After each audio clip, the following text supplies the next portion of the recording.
सभापती महोदय, ड्रग्सच्या बाबतीमध्ये महाराष्ट्रामध्ये कारवाई करत असताना याही अगोदर सभागृहामध्ये अनेक वेळा चर्चा झालेली आहे. आपल्याला माहिती आहे की आता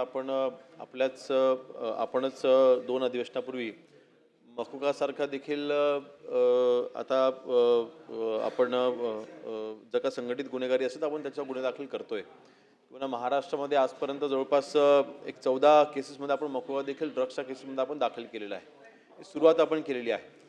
आणि सभापती महोदय, आपण ह्या कारवाई करत असताना विशेष म्हणजे आता अँटी नार्कोटिक टास्क फोर्सची देखील आपण स्थापना केलेली आहे. आणि या ANTF मध्ये ज्या पदनिर्मिती झाल्या ते सगळी पदं देखील भरून झालेली आहेत. आणि या सगळ्या विभागामध्ये आता आपण ॲक्टिव्ह देखील केलेले आहेत. आणि या विशेषतः या टास्क फोर्सचं काम फक्त आणि फक्त ड्रग्सच्या बाबतीमध्ये ज्या कारवाया होत आहेत त्याच्यावरती लक्ष ठेवणं आणि फक्त कारवाई करणं नाही, त्याचे पूर्ण चेनेस शोधणं, जिथून त्याचं मूळ आहे ते मूळ शोधणं हे त्यांचं डेडिकेटेड ते काम असणार आहे. आणि ती यंत्रणा म्हणजे हे टास्क फोर्स देखील महाराष्ट्रामध्ये कार्यरत झालेलं आहे.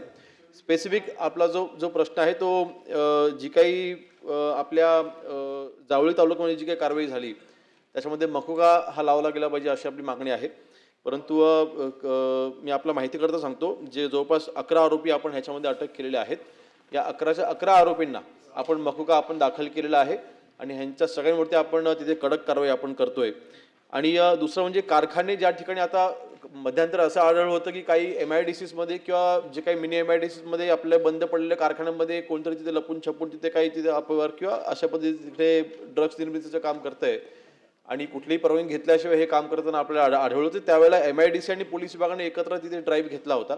परंतु आता लक्षात येतं की काही ग्रामीण भागामध्ये अशी काही गावं की ज्या ठिकाणी अतिशय 40-50ची लोकवस्ती आहे आणि त्या ठिकाणी कुठली शेड तिथे जसं या केसमध्ये आपल्याला आढळलं की तिकडे शेड जी होती ही पोल्ट्रीची शेड होती आणि 3-4 वर्षापासून बंद होती. मग तिकडे त्याने तो व्यवसाय त्यांच्याकडे चालू केला किंवा त्याने मॅन्युफॅक्चरिंग चालू केलं. मला वाटतं ग्रामीण भागामध्ये देखील आता आपण आपल्या सगळ्या यंत्रणांना आता आपण अलर्ट राहण्याकरिता आपण सूचना केलेल्या आहेत.